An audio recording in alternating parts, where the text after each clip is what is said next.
Last episode में हमने ऐसे ही बातों में लिविंग ऑर्गेनिजम्स के कुछ कैरेक्टरिस्टिक्स डिस्कस कर लिए थे।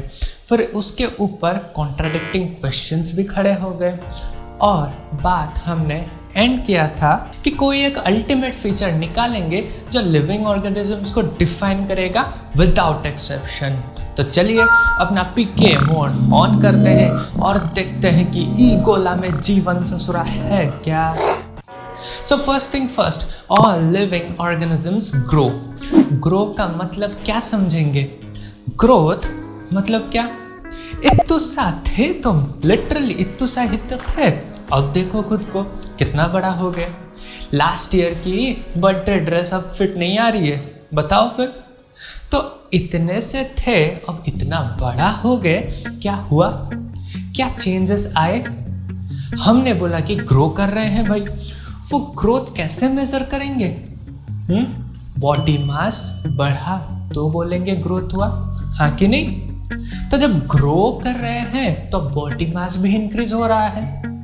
एक मैंगो को देखो, it start from a tiny bird जो कि हार्डली 1 और 2 ग्राम्स का होगा, पर जब ग्रो कर जाएगा तब देखो 200-300 ग्राम्स का तो होगा ही ना। तो ग्रोइंग का मतलब हमने ये समझा कि अक्यूमुलेशन ऑफ बॉडी मास। हम बॉडी मास को अक्यूमुलेट करते हैं तो बोलते हैं कि ग्रो कर रहे हैं। और वो बॉडी मास कैसे अक्यूमुलेट हो रहा है? कैसे अक्यूमुलेट हो रहा है? सेल डिवाइड करके। सिंगल सेल जाइगोट से लेकर 30 ट्रिलियन सेल वाले ह्यूमन तक का सफर कैसे तय हुआ? सेल डिवाइड करके तय हुआ। सो ग्रो का मतलब हम समझ सकते हैं सेल डिवीजन होके ग्रो हम कर रहे हैं। और ये जो ग्रोथ है ये एनिमल के केस में एक सर्टेन एज तक होता है, पर प्लांट्स के केस में थ्रू आउट द लाइफ वो ग्रो करते हैं। एनिमल के केस में एक सर्टेन एज तक ही बॉडी ग्रो करेगा। लाइक देखो ना, हमारा मैक्सिमम हाइट 18-19 साल तक आ जाता है, उसके बाद हाइट और नहीं बढ़ेगा। तो एनिमल के केस में ग्रोथ एक सर्टेन एज तक होता है, उसके बाद स्टॉप हो जाता है। पर क्या होता है प्लांट्स के केस में वो थ्रू आउट द लाइफ होता है, उनका जब तक है जान। चलो ये भी ठीक है। तो अच्छा है, ये बात तो हो गई। अभी मुझे बताओ सिंगल सेल ऑर्गेनिज्म के केस में ग्रोथ कैसा होगा? हमारे अमीबा दीदी और बैक्टीरिया भैया ये लोग कैसे ग्रो करेंगे? कैसे बॉडी मास ये इंक्रीज करेंगे? इनके पास तो भाई सेल ही एक है, यूनिसेलुलर सिंगल सेल, तो कैसे ये लोग बॉडी मास एक्यूमुलेट करेंगे? तो इनमें ग्रोथ किससे कहेंगे? एक चीज देखो यहाँ पे, अगर ये सेल डिवाइड करता है तो इनके नंबर्स भी इंक्रीज हो रहे हैं, और नंबर अगर इंक्रीज हुआ तब भी तो हम ग्रो कहेंगे। देखो यूनिसेलुलर के केस में ग्रोथ किसे कहेंगे? ये तो सिंगल सेल है ना, बॉडी मास कैसे इंक्रीज करेगा? तो इनके केस में इंक्रीज नंबर को हम बोलेंगे ग्रोथ।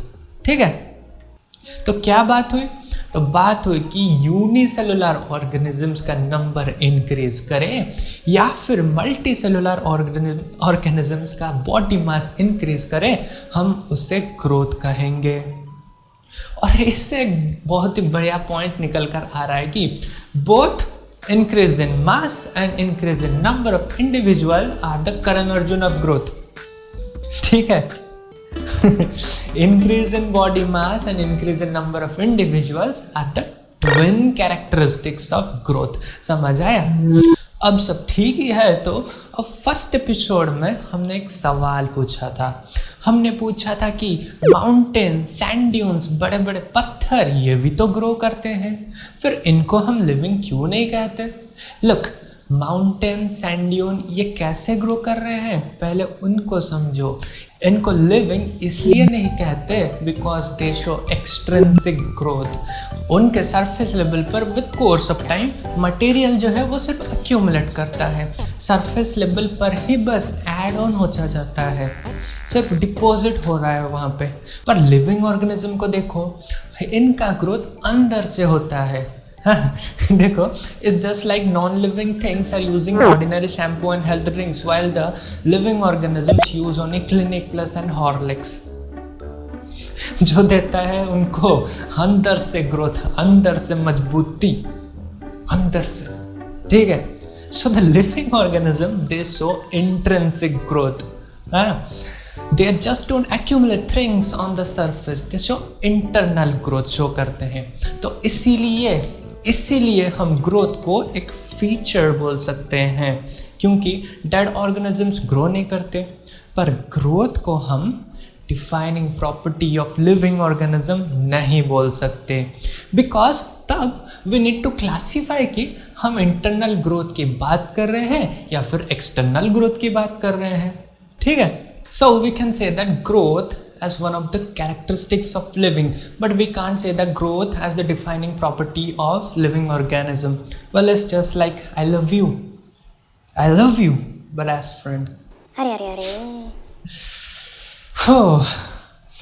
अब बात करते हैं रिप्रोडक्शन की, the most avoided topics in entire biology. नहीं, चलो ये भी ठीक है, ये भी है एक कैरेक्टरिस्टिक्स ऑफ लिविंग ऑर्गेनिज्म, पर ये भी डिफाइनिंग फीचर नहीं है, क्योंकि हर लिविंग ऑर्गेनिज्म रिप्रोड्यूस नहीं कर पाते।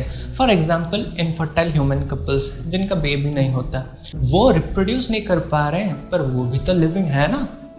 फिर म्यूल्स को ये देख लो, this are the hybrid of female horse and male donkey. Donkey और हॉर्स को क्रॉस करके बनाया जाता है। अब तुम सोच रहे हो कि ऐसा कैसा होगा, नहीं, डोंट वरी, ये भी इंसानों का ही करतूत है। पढ़ेंगे म्यूल्स के बारे में, आगे पढ़ेंगे, don't worry. So the thing is, mules भी स्टेराइल होते हैं, दे कैन नॉट रिप्रोड्यूस। फिर आते हैं worker honey bee, they are too sterile. ये जो बीज के ऊपर एक सेपरेट टॉपिक है, पता है ना, सारे हनी बी सेम नहीं होते, उनके यहाँ भी सोसाइटी क्लासिफाइड है।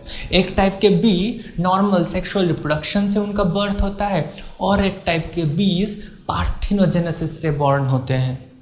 नाउ दिस टर्म पार्थिनोजेनेसिस, ये टर्म तुम लोग नया सुन रहे होंगे। बोला था ये एक अद्भुत प्रक्रिया है, ठीक है, एक अद्भुत मेथड है। यहाँ पर क्या होता है, जो फीमेल गैमेट होता है, एक जो होता है फीमेल गैमेट, वो क्या होता है, वो एम्ब्रियो में बदल जाता है without getting fertilised by sperm. ठीक है, अजब प्रक्रिया। बताओ तो ये गोला में क्या क्या नहीं होगा। द एम्ब्रियो वो फॉर्मेशन होता है without getting fertilized, female gamete ही एम्ब्रियो वहाँ पे बन जाता है। बहुत ही अद्भुत है। फिर बात करेंगे यूनिसेलुलर ऑर्गेनिज्म के बारे में। देखो इनके केस में अभी जैसे हमने डिस्कस किया, रिप्रोडक्शन का मतलब ग्रोथ ही है। रिप्रोड्यूस करेंगे तो मल्टीप्लाई हो जाएंगे। उनके डिक्शनरी में भाई ग्रोथ और रिप्रोडक्शन के बीच एक क्लियर डिस्टिंक्शन हिच नहीं है। जो ग्रोथ है वही रिप्रोडक्शन है, ditto, same to same, no change. अच्छा, फिर देन एपिसोड को एंड करेंगे डिस्कस करके कि टाइप्स ऑफ रिप्रोडक्शन। तो रिप्रोडक्शन एक सेपरेट चैप्टर है, यहाँ पे सिर्फ बेसिक्स ही देख लेंगे, वहाँ पे पूरा डिटेल में हम पढ़ेंगे। उसमें आता है हमारा सेक्सुअल और एसेक्सुअल रिप्रोडक्शन। एसेक्सुअल रिप्रोडक्शन में देखो सिंगल पेरेंट इन्वॉल्व रहता है, सेक्सुअल रिप्रोडक्शन में both the parent of different sexes are involve, male and female are involve. Asexual के एग्जाम्पल बोले तो बाइनरी फिजन आएगा, हाँ, जहाँ पे पेरेंट सेल डिवाइड होगा 2 डॉटर सेल में। फिर आएगा बडिंग, इसमें क्या होता है ना, बॉडी से एक ऐसा बड प्रोट्यूड होता है, वो बड ग्रो करके नया ऑर्गेनिज्म बन जाएगा। देखेंगे डिटेल में, बहुत ही मस्त टॉपिक है। हाँ, होगा ही। फिर आता है फ्रैगमेंटेशन। प्लेनेरिया जो शो करता है, प्लेनेरिया शो फ्रैगमेंटेशन। देखो साउथ के मूवीज की तरह तलवार लेकर अगर तुम उसे बोलोगे ना काट डालेंगे, उसे कुछ फर्क नहीं पड़ेगा, इग्नोर कर देगा। बॉडी को 3 पीस में काट दो, कुछ दिनों के बाद वही 3 पार्ट से कंप्लीट ऑर्गेनिज्म बन जाएगा। कंप्लीट रीजनरेशन शो करता है ये प्लेनेरिया। फिर बात करेंगे फंगस के केस में। फंगस के केस में एसेक्सुअल रिप्रोडक्शन स्पोर से होता है। स्पोर से वो लोग एक्सटेंसिवली रिप्रोड्यूस करते हैं, फैल जाते हैं चारे ओर। ये सब देखेंगे हम आगे चल के डिटेल्स में। तो फाइनली इसमें भी बात वही है, ठीक है। रिप्रोडक्शन को हम एक फीचर मान सकते हैं बट डिफाइनिंग प्रॉपर्टी नहीं मान सकते। तो हमारा वो अल्टीमेट पॉइंट की खोज फिर जारी रहेगा। अभी तक मिला नहीं, अभी तक ऐसा पॉइंट हमने डिस्कस ही नहीं किया जो कि हम बोल सकते हैं अल्टीमेट डिफाइन करे लिविंग को विदाउट एक्सेप्शन। तो बातचीत जारी रहेगा नेक्स्ट एपिसोड में।